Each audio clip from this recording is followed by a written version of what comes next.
আমরা অবস্থান কর্মসূচি চালিয়ে আসছি। 1 নম্বর দাবি ছিল গণহত্যার বিচার করা, দ্বিতীয় দাবিটি ছিল গণহত্যার দায়ে আওয়ামী লীগকে নিষিদ্ধ করা, এবং তৃতীয় যে দাবিটি ছিল সেটি হচ্ছে রাষ্ট্রযন্ত্র থেকে ফ্যাসিবাদের দোষর আমলাদের চিহ্নিত করে গ্রেপ্তার করে বিচারের মুখোমুখি করা। এই 3টি দাবি নিয়ে দীর্ঘ 100 দিন ধরে আমরা অবস্থান কর্মসূচি চালিয়ে আসছি। ইতিমধ্যে আওয়ামী লীগ এর কার্যক্রম নিষিদ্ধের মাধ্যমে আমাদের একটি দাবির আংশিক পূরণ হয়েছে।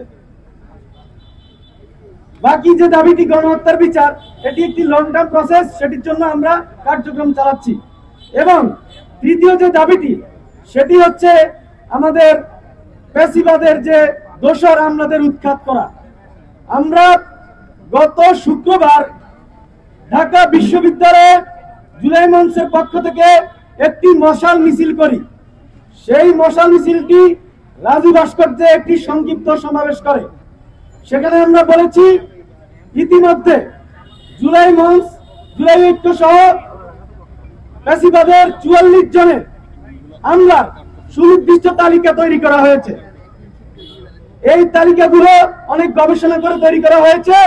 এরা সরাসরি আওয়ামী লীগের আমলে বিভিন্ন ধরনের ফ্যাসিবাদী কার্যক্রমে লিপ্ত ছিল।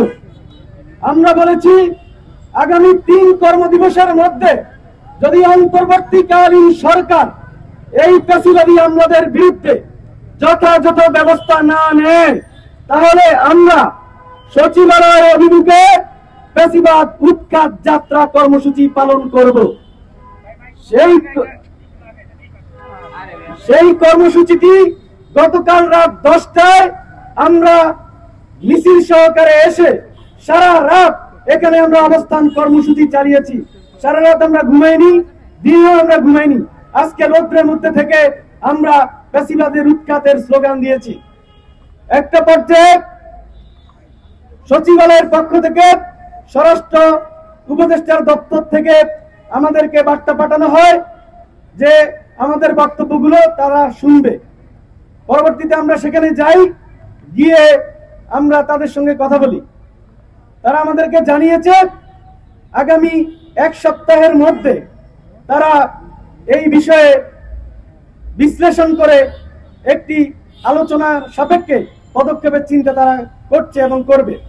আমরা আগামী 1 সপ্তাহের মধ্যে যিনি পদায়ন এবং অপসারণের দায়িত্বে যিনি আছেন, অর্থ উপদেষ্টা মিস্টার সালেউদ্দিন আহমেদ এবং স্বরাষ্ট্র উপদেষ্টা যিনি আছেন জাহাঙ্গীর আলম, এই দুজনের সঙ্গে আমাদের জুলাই মঞ্চের অফিসিয়াল বৈঠক হবে। সেই বৈঠকে